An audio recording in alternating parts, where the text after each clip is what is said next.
Well ఇన్నాళ్ళు ఒక లెక్క ఇక నుంచి హైదరాబాద్లో smart journey, no signals, no brakes, బేఫికర్గా డ్రైవ్ చేసేలాగా వన్ వే ట్రాఫిక్ అందుబాటులోకి వచ్చేస్తోంది. కేబీఆర్ జంక్షన్ దగ్గర నిర్వహించిన ట్రయల్ రన్ సక్సెస్ అయింది. దానికి సంబంధించిన ఇన్ఫర్మేషన్ ఇది. కేబీఆర్ పార్క్ దగ్గర స్టీల్ బ్రిడ్జ్, 6 లేన్స్ అండర్ పాస్ల నిర్మాణం జరుగుతోంది. ఆ పనులకు అంతరాయం కలగకుండా, అటు వాహనదారులకు ఇబ్బంది కలగకుండా ట్రాఫిక్ డైవర్షన్ చేపట్టారు. వన్ వే ట్రయల్ రన్పై పోలీసులు ముందుగా అడ్వైజరీ రిలీజ్ చేశారు. ఎవరు ఎలా వెళ్లాలో క్లియర్ కట్గా రూట్ మ్యాప్ ఇచ్చారు. చాలామంది ఆ సూచనలను పాటించారు, కానీ కొందరికి ఇబ్బందులు తప్పలేదు.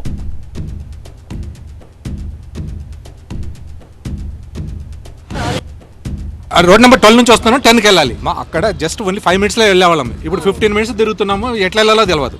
మళ్ళీ అట్లా మెయిన్ రోడ్ నెంబర్ 2 మీద వెళ్ళమంటున్నారు. అదే పెద్దమ్మ టెంపుల్ దగ్గర ఈతలకే ఉసెక్కిరిన అంటే ఇట్లా పోయింది కదా బస్సు, ఇక ఇట్లా పోవాలి, ఇక్కడ సైడ్ పోవాలి.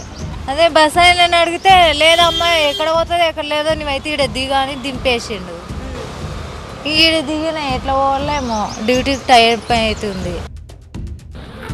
హైదరాబాద్ సిపి సజ్జన ట్రాఫిక్ ఫ్లోను స్వయంగా పరిశీలించారు. కొన్ని సమస్యల్ని గుర్తించామని చెప్పి ఆయన కూడా చెప్తున్నారు.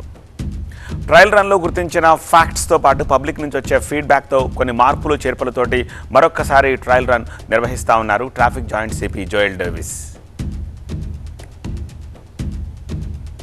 ప్రస్తుతం మనతో మాట్లాడేందుకు traffic joint CP Joel Davis గారు ఉన్నారు. మాట్లాడదాం. సార్ చెప్పండి, ఇవి ట్రయల్ రన్ అయితే చేశారు. సో దీంట్లో పర్టికులర్గా ఎటువంటి అంశాలను మీరు ఐడెంటిఫై చేయడం జరిగింది, దాన్ని ఫర్దర్గా ఏ విధంగా రెక్టిఫై చేయబోతున్నారు?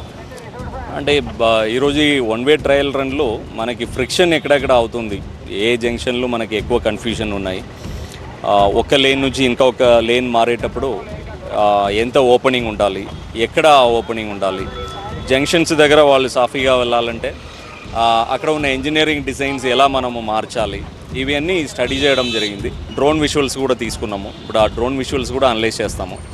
దానిలో కూడా మాకు డిఫరెంట్ ఇన్సైట్స్ వస్తుంది. అవి అన్నీ అకామిడేట్ చేస్తూ జిహెచ్ఎంసీ వారికి ప్రపోజల్ ఇస్తాము దాన్ని మార్చడానికి. వాళ్ళు కూడా చేసిన తర్వాత అగైన్ మళ్ళీ ఒకసారి స్టడీ చేస్తాం.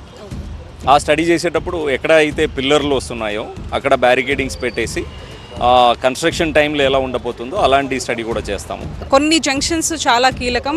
అందులో ఒకటి అగ్రసేన్ సర్కిల్ కావచ్చు, and Jubilee hills road number 45 దగ్గర కావచ్చు. సో దీన్ని ఏ విధంగా చూస్తారు సార్? వీటి ఏ విధంగా ట్రాఫిక్ని క్లియర్ చేస్తారు? అంటే ఈ ఎన్డీఆర్ కేబీఆర్లో మనకు ఒక 4-5 పాయింట్స్ చాలా కీలకమైనది. సో అగ్రసేన్ దగ్గర ఏంటంటే అక్కడ లేన్స్ చాలా సన్నగా ఉంది. ఈరోజు ఎక్స్పీరియన్స్ అయితే రైట్ హ్యాండ్ సైడ్లో ఎక్కువ మంది వెళ్ళట్లేదు భయంతో, బికాజ్ అది వన్ వే అన్నది చాలామందికి సింక్ అవ్వలేదు. సో ఎక్కువ లెఫ్ట్ హ్యాండ్ సైడ్లోనే వెళ్ళారు. అక్కడ కొద్దిగా ఫ్రిక్షన్ అయింది. ఇంకా సర్కిల్ సైజ్ కూడా చాలా పెద్దగా ఉంది. ఆ డిజైన్ మార్చాల్సిన అవసరం ఉంది. అందరి ఉద్దేశం ఏంటంటే ఈ ప్రాజెక్టు త్వరగా పూర్తి అవ్వాలి. ప్రాజెక్టు జరిగేటప్పుడు తక్కువ ఇన్కన్వీనియన్స్తో ఎలా మనం నడపాలనేది ఆలోచన చేయాలి. ట్రయల్ రన్ అయితే చేశారు కాబట్టి ఫర్దర్ ఎలా ఉంటుంది సార్? ఇప్పుడు జిహెచ్ఎంసీ వాళ్ళతో మాట్లాడిన తర్వాత కంప్లీట్గా పూర్తి స్థాయిగా ఎప్పుడు ప్రజల ముందుకు రాబోతోంది? ఇంకా 1 or 2 వీక్స్లో మేము ఈ చేంజెస్ చేయవచ్చని అనిపిస్తుంది. ఒకసారి ఆ చేంజెస్ అంతా చేసిన తర్వాత మళ్ళీ అడ్వైజరీ ఇచ్చి చేస్తాం. ఈ రోజు మాత్రం ఈ ట్రయల్ రన్ని చేశారు. ప్రజల ఒపీనియన్ కూడా తీసుకుంటారు. ఆ తర్వాత ఎక్కడెక్కడ కంజెస్టెడ్గా ఉంది, వాటిని ఏ విధంగా అడ్జస్ట్ చేయాలి అనే దానికి సంబంధించి కూడా జిహెచ్ఎంసీ అధికారుల దృష్టికి కూడా తీసుకెళ్తామంటూ కూడా జాయింట్ సిపి చెప్తున్నారు. జర్నలిస్ట్ శ్రీధర్తో కలిసి జ్యోతి టీవీ 9 హైదరాబాద్.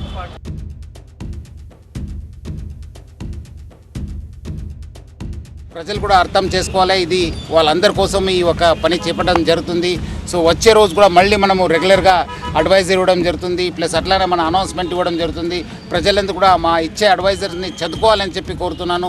మనకు కూడా సాధ్యమంత వరకు మనము ప్రజలకి ఎటువంటి ఇబ్బంది లేకుండా సాఫ్గా జరిగే విధంగా మనం చెప్పడం జరుగుతుంది. ఇప్పుడు చూస్తుంటే ఫ్రీ లెఫ్ట్ కాబోతుంది. నెక్స్ట్ టైం నుంచి ఇంకా కేబీఆర్ ఫ్రీ లెఫ్ట్ ఉంటుంది ఎన్ఎఫ్సిఎల్ పోవడానికి, అట్లానే అగ్రసేన్కి వెళ్ళడానికి, ప్లస్ అక్కడ క్యాన్సర్ హాస్పిటల్ దగ్గర వెళ్ళడానికి మనము డెఫినెట్లీ అక్కడ కూడా ఒక ఫ్రీ లెఫ్ట్ పెట్టడం జరుగుతుంది. చుట్టూ అంతా ట్రాఫిక్ జరగడం జరుగుతుంది. కొన్ని ఎక్కడెక్కడ మనకు అవకాశం ఉంది ఆ లైన్స్ కూడా క్లియర్ చేయడానికి కూడా మా ఆఫీసర్స్ ఆల్రెడీ కన్సర్న్ అధికారులతో మాట్లాడడం జరిగింది. ఎక్కడెక్కడ మనకు ఆబ్స్ట్రక్షన్స్ ఉన్నా అవి కూడా రిమూవ్ చేయడం జరుగుతుంది.